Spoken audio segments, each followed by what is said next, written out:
You're looking live at destruction in Gaza, where Israel is launching the second phase of its war on Hamas terrorists. The IDF now says at least 450 terror sites and tunnels have been destroyed in Gaza and is warning innocent civilians to get to safety before the attacks ramp up even more. Fox News senior strategic analyst, retired four-star General Jack Keane, joins us now. General, thanks for being here. What do you make of where we are right now? They say there's a second phase. You've got the destruction of Hamas. You also have hostages.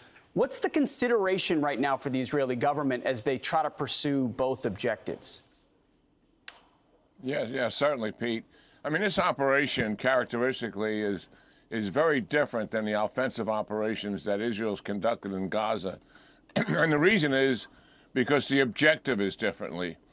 In the past, they wanted to go in and set the Hamas terrorist organization back a number of years, kill as many leaders as they could, certainly fighters as well, and destroy as much military infrastructure as they could. So they went in hard and fast and got out in a few weeks. This mission that's been given to the military is to dismantle the terrorist military and terrorist organization and also its political entity. And so that's very different than what's been assigned in the past. So as opposed to hard and fast, this is slow and gradual because of the mission that's been assigned. So the campaign planning is really quite different.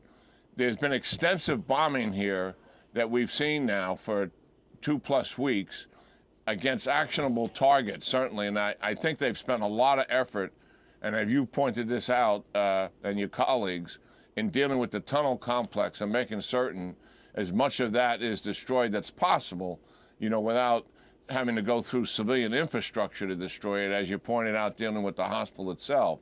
And other actionable targets, certainly as much military infrastructure as they can in that bombing. And then they started what we in the military call a shaping operation, where they conducted raids against actionable targets. These were ground assault raids supported by air power when needed, and it was in and out. But they had targets, they knew where they were, they had a sense of what that is, and then they returned out of Gaza after that was completed. And now they've conducted an offensive where their troops are actually staying. And it's being conducted on multiple axes from the north and from the east. And they're going slow systematically for a couple of reasons. One, they want to preserve not taking a lot of casualties themselves, the civilian casualties, but the overarching shadow of this operation that is very different, and you have mentioned it, are the hostages themselves. And that's a critical part of this operation, and it's actually impacting the tempo of the operation as it unfolds before our eyes. So you think it's holding back the tempo right now as negotiations are ongoing? Do you think these operations are meant to increase leverage for the hostage situation, General? Yeah, certainly. But I don't think they're going slow so they can understand where. I'm not certain they know exactly where the hostages are. We have no reason to know the actual facts of what's driving it. Certainly, negotiations have taken place. 4 have come out. They came close, I think, to 50, and that didn't work. So that's a factor in what has taken place here. They're certainly working on hostage rescue, and as complicated that is, but they've got excellent people who know how to do that sort of work. All of those are factors in this operation that are taking place.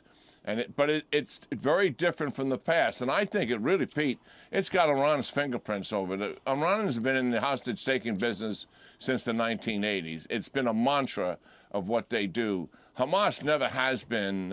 It's not that they haven't done some of it, but it's always been very limited. This wholesale taking of hostages, over 200 plus, now up to 230 plus, that's Iran's fingerprints. And they wanted Hamas to be able to use this as leverage in the operation. And certainly that has taken place before our eyes as well.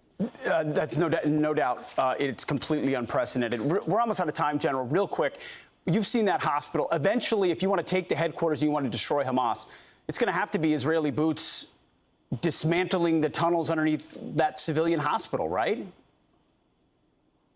Oh, there's no doubt about it. For all the the command and control and other military infrastructure that exists in the city, they will have to put troops in there to deal with most of that they haven't been able to destroy using their bombing or their artillery. And then also, a very difficult challenge for them is they have to separate the terrorists from the people. At some point, when the terrorists know that the Israelis are saturating the entire city, some of them are no longer going to fight. They're going to try to blend into that population. But the mission is to dismantle Hamas and not have it come back weeks or months later. That will take some time, and that's something that U.S. forces have a lot of experience in dealing with in Iraq and Afghanistan. That's a heck of a task. General Jack Keane, thank you very much for your time. Good to see you. Yeah, great talking to you. I'm Steve Doocy. I'm Brian Kilmeade. And I'm Ainsley Earhart. And click here to subscribe to the Fox News YouTube page to catch our hottest interviews and most compelling analysis.